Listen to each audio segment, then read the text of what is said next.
Hello, Pally. Today is Wednesday, September 12th, 2018. And InFocus starts right now.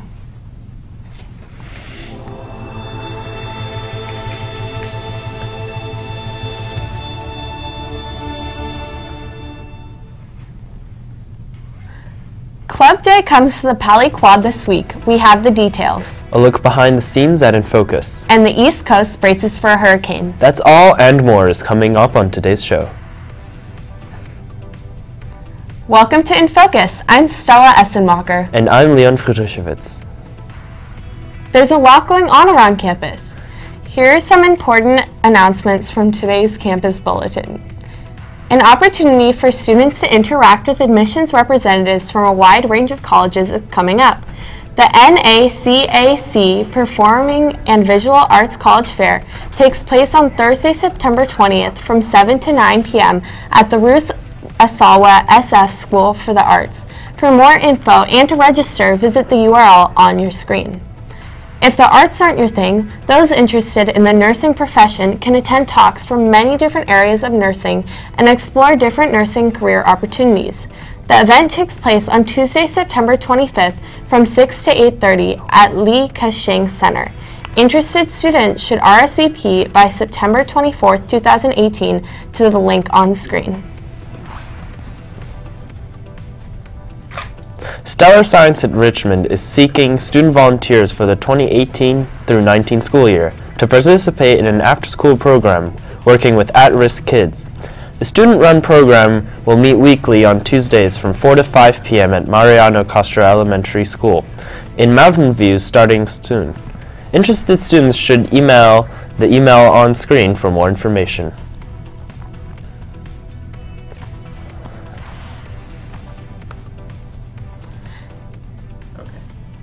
The Pally parking lot can get pretty packed, and to keep unauthorized vehicles off the lot, parking enforcement has begun.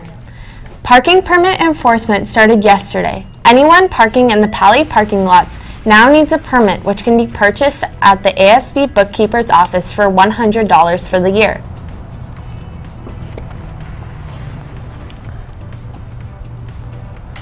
Club participation is one of the big Pally experiences, and Club Day is the place to find the club that is right fit. This Friday will be the year's first Club Day. In order to allow optimal time for club signups, there will be an alternative schedule with 65-minute lunch. Also, photo makeups are today and tomorrow from 8:30 a.m. through 3:30 p.m. in the small gym. Students and staff can visit during preps, brunch, and lunch to take photos.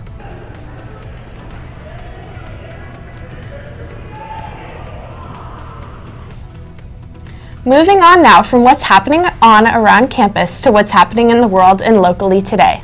Let's take a look at what's topping today's headlines in today's News Minute. Energy companies are now required to inspect drilling equipment for leaks every 6 months, but a new proposal would allow for inspections once a year, or in some cases every 2 years. Drillers are also supposed to fix methane leaks within 30 days.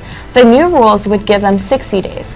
The acting EPA director called the rules excessive regulatory burdens and that getting rid of them would save nearly $500 million. You're looking at an early Tuesday morning view of Hurricane Florence's eye from NOAA goes east. Hurricane Florence's maximum sustained winds are now at 130 miles per hour, with the center located at approximately 530 miles southeast of Cape Fear, North Carolina. It's a collapsible metal straw that neatly folds into a small carrying case. The straw's outer shell is stainless steel, and the inner tubings is durable silicone.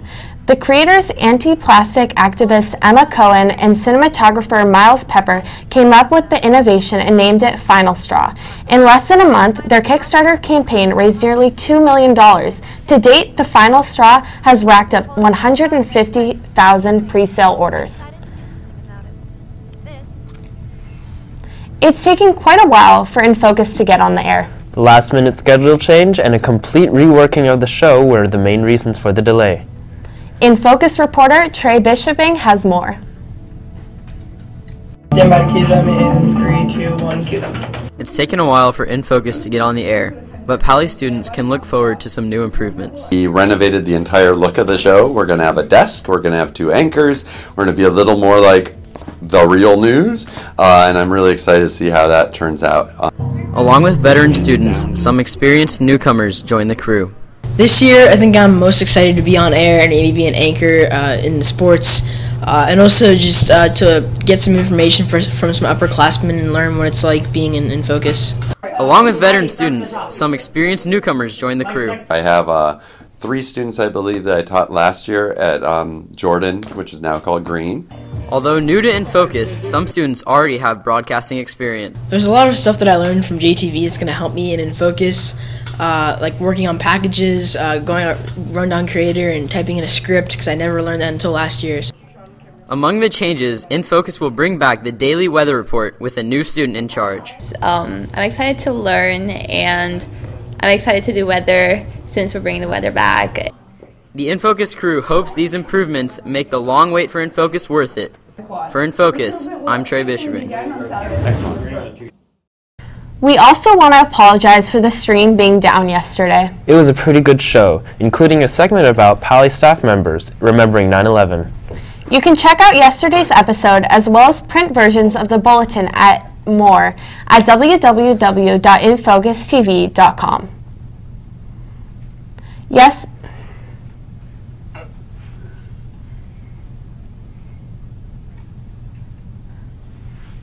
Yesterday was the first show of the year for InFocus. But we weren't the only ones to have a first yesterday. Thomas is in the studio now with the latest in Pally sports news and a historic first game. That's right, the Pally field hockey team had their first game ever and the results were pretty good. Let's get right to the scores from yesterday, as there were a ton of games. In the first Pally field hockey game ever, the Vikes put down Monte Vista in a tight game by a score of 1-0. Monte Vista had a bad day yesterday as they continued to take the hits on the volleyball court. The varsity girls team won by a score of 3-0, and the JV team also shut out Monte Vista 2-0. Pally wasn't as lucky in the pool, as the boys varsity water polo team fell 8-14 to Mountain View. The girls varsity team also fell to Mountain View in a close 7-8 game. The girls JV team was the shining light for water polo yesterday as they outsed Mountain View 2-1. The teams get a day off to recuperate today, but there will be a ton of games tomorrow, and I'm sure Max Bonstetter will have all those for you on tomorrow's show. Back to you guys. Thanks, Thomas. Shifting from sports to weather, it's time for today's forecast. Our meteorologist, Thomas, in the studio now with today's weather report. Thomas, what can we expect out there today? It's looking pretty good out there so far, Leon and Stella. Let's take a look at how things are looking. Well, today in San Francisco, we got a high of 64 and a low of 54, so it's going to be a little windy and chilly, but as long as you wear a jacket, everything will be okay. In Oakland, we got a high of 68, a low of 54, so it's going to be nice and sunny out. Make sure to go outside. And in Palo Alto, we got a high of 68, a low of 53. Going to be pretty nice out, so get some sunlight for sure. And in San Jose, we got a high of 73 and a low of 55. So like the same, it's going to be nice and sunny out. So that's our Bay Area temperatures. So for today, we got a normal rate around 67, so it's going to be nice and sunny as usual.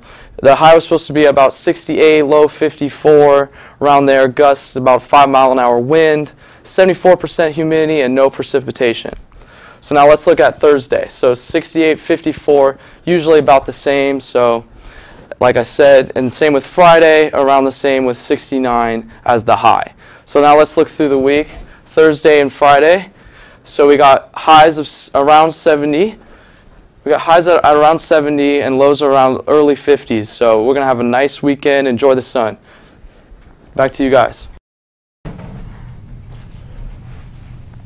Well, that does it for today's episode. Be sure to visit our website to check out old episodes, check the bulletin, or to send us an email. And don't forget to send us those daily pics. Until next time, have a great day, Pally.